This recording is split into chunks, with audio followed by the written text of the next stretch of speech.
Good evening. My name is Jaron Beverly, and this is my informative speech. My topic today will be the suicide rates amongst the service members and veterans in the United States. Um, to inform you guys what the most common mental health issues claimed by those service members and the rate of the suicide here in the States.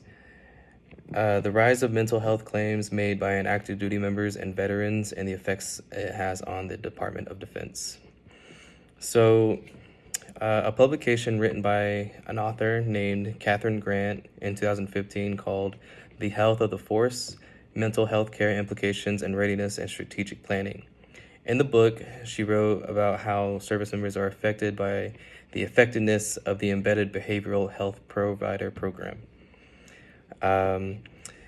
To help understand the suicide rate amongst the U.S. service members who suffer from depression, PTSD, and other mental health issues that are not being addressed daily in the military and post-military, and how we can try to prevent those issues. My thesis statement is to examine the current state of both mental health care in the military and out of the military, strategize new recommendations to detect mental illnesses, and health or the history of service members with health issues. We are also going to discuss the current inadequate procedures for preventing, identifying, and treating mental health issues and how it poses a risk to national security. I myself am a current service member in the Air Force, and I also work in healthcare, and it's always a must whenever I receive patients who may be suffering from PTSD or any other mental health issues. I must bring that up. And I do suicide prevention training once a year amongst my unit, and know about how to make a report in mental health to mental health on behalf of the individuals who suffer from the mental health issue, such as depression, PTSD, or sexual assault. I'd like to apologize. This is kind of heavy, and it just means a lot for me, but I hope I can really learn something from this serious topic. But so today we're going to be talking first. I'll be discussing the mental health and how it works and it affects service members and veterans today. And then I will discuss how mental issues were approached during the wars in the 20th century. And then lastly, I will discuss what we can do to further prevent and diagnose those who have those mental disorders in the military and out of the military. So, combating the war that is inside the individual, and what can we do to help them? So, mental health should be more personal nowadays than it intends to portray amongst service members and veterans. Injuries some individuals sustain returning from a combat zone are more than what we can physically see on the surface. The most dangerous injuries can be from mental disorders internally. According to Lawrence P. Rentz Sr. in his 2016 book, What Influences Mental Health Treatment Among Military Veterans, he talks about how we help those who have seen and done things in and out of combat that many have never experienced, and how do we attempt to help them. First, there must be a diagnosis of the individual's mental condition, and is there a recovery program that lines up with them for that specific disorder. Some of those limitations that are in one program may work for one individual, but could not work for another who have the same diagnosis. Second, how do we ensure that the individual with the mental disorder will stay committed to that same recovery program? So Lawrence P. Rentz Sr. states that a lot of influences can predict how someone can either stay loyal to a program or not, resulting in severe depression, isolation, substance abuse, and violence to someone or themselves. Excuse me. And lastly is combating the time frame of how veterans and service members can receive the help in a timely, efficient manner, rather than waiting a couple months for someone to get their appointment for their initial health report for a mental disability.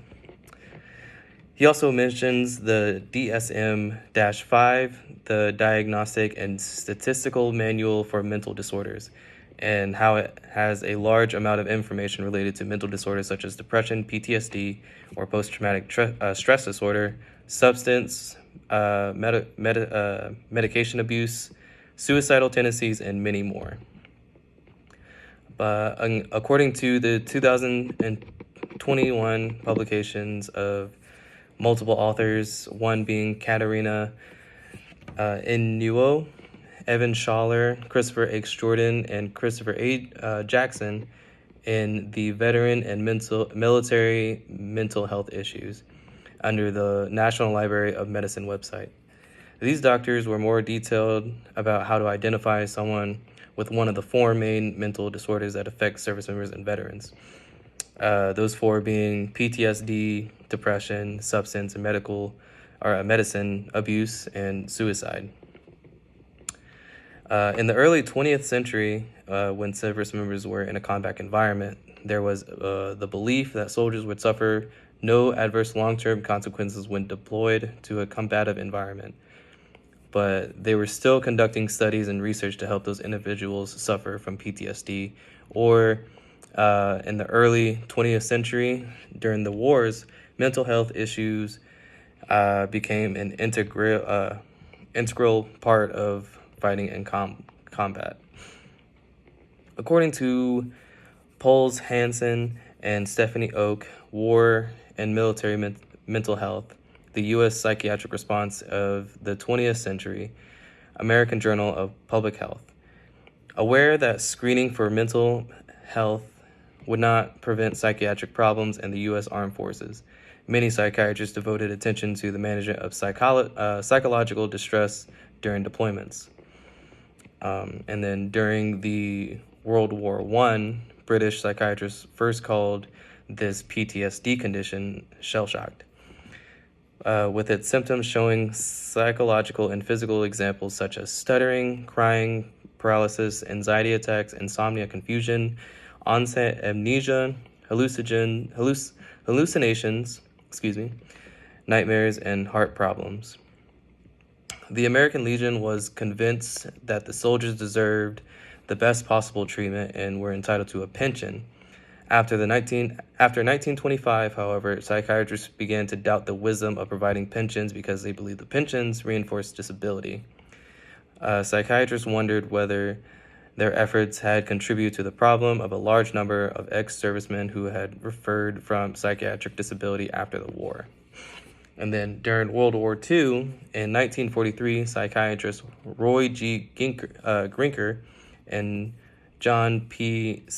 Spiegel introduced psychotherapeutic treatment by injecting traumatized soldiers with sodium pentothal, which induced a dreamlike state and would encourage their patients to re-experience their traumatic experiences. They theorized that it would help them recover by hallucinating the experiences in their minds and help them relive them. As the psychiatrists later theorized explicitly, the development of psychiatric problems after wars have been counteracted by the presence of an understanding and supportive community, not necessarily injection. A perceived appreciation of the service and individual going through PTSD. Excuse me. In 1945, General Omar N. Bradley was appointed as the head of Veterans Administration and hired Paul Hawley, a chief surgeon of the European Theater and Operations, to direct the Division of Medicine for Veterans. Then, in 1947, approximately 50,000 vets were treated in veteran admin hospitals and learned that many of those ones suffering from chronic conditions could not or did not respond well to the treatment.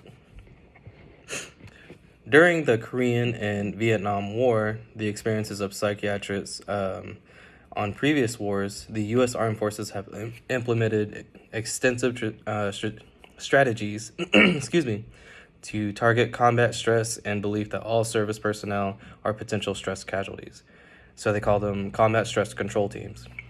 staffed by specialist mental health professionals who are responsible for the prevention, triage, and short-term treatment on the purpose of retaining manpower and maintaining operational efficiency.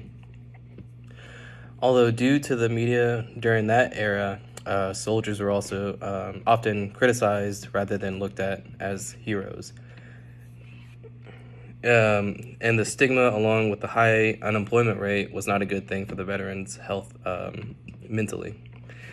To combat that, the psychiatrists started using antidepressant medications and group therapy, although that had an adverse effect later on in the years due to substance abuse. Now that we've learned how, as a nation, we try to combat PTSD and other mental disorders throughout the history, now the Department of Defense has many ways to try to aid those who are struggling with these mental health issues. We try to focus on how we can address and diagnose mental health now with all the resources that could be readily available to anyone at this time. Although everything post 9/11 with service members and veterans, there was a study done according to the study in June of 2021 by Brown University, the author Thomas Howard Sweet III. About 7,052 U.S. service members were killed in a post 9/11 war operations, and 30,177 suicides amongst U.S. service members and veterans. Excuse me. With that number being so high, it's probably the most casualties we had dealing with just mental instability. But nowadays, the military has multiple resources in the military and out of the military that are useful, like in the website Military OneSource, which has a lot of information for different ways of dealing with other mental health issues, and which it also has a wide range of care for those who have more issues than just the main ones, such as sexual assault, post-traumatic stress disorder, TBI, which is traumatic brain injuries, domestic abuse for adults and child, and spousal abuse. We have the Project Valor IT, National Center for Post-Traumatic Stress Disorder, the head for the Future Initiative, Defense Centers of Excellence in Psychological Health and Traumatic Brain Injury, Veterans Affairs, Polytrauma and Traumatic Brain Injury System Care, Military Crisis Line, the Department of Defense Safe Helpline, National Domestic Violence Hotline, and Family Advocacy Program. With today, I'm going to start wrapping up. I just want to go over my main points that I had discussed today. So today I've discussed first the mental health and how it affects all our service members and veterans. Second, I talked about the history of how mental disorders were treated in the 20th century. And then finally, we discussed that what we can do to further help prevent those who have mental disabilities and disorders in the military and out of the military. The current state of mental health care in the military and out of the military, strategize new recommendations to detect mental illness and history of the service members with health issues, discuss and current inadequate procedures for preventing, identifying, and treating mental health issues. In conclusion, no matter if you or a loved one who is suffering from a mental illness, please seek help. Do not be afraid or whatever stigma surrounds seeking treatments for your mental disabilities. There's always help for everybody, and me personally, I've known quite a few people who have claimed mental health and saved their lives, but I have also known the service members who had taken their own lives, and it's a pretty serious thing. But like I said, I just want to address how serious it can be, and like I said, get help throughout everything that I have discussed, come in contact with me and I can show you the number. Have a good day.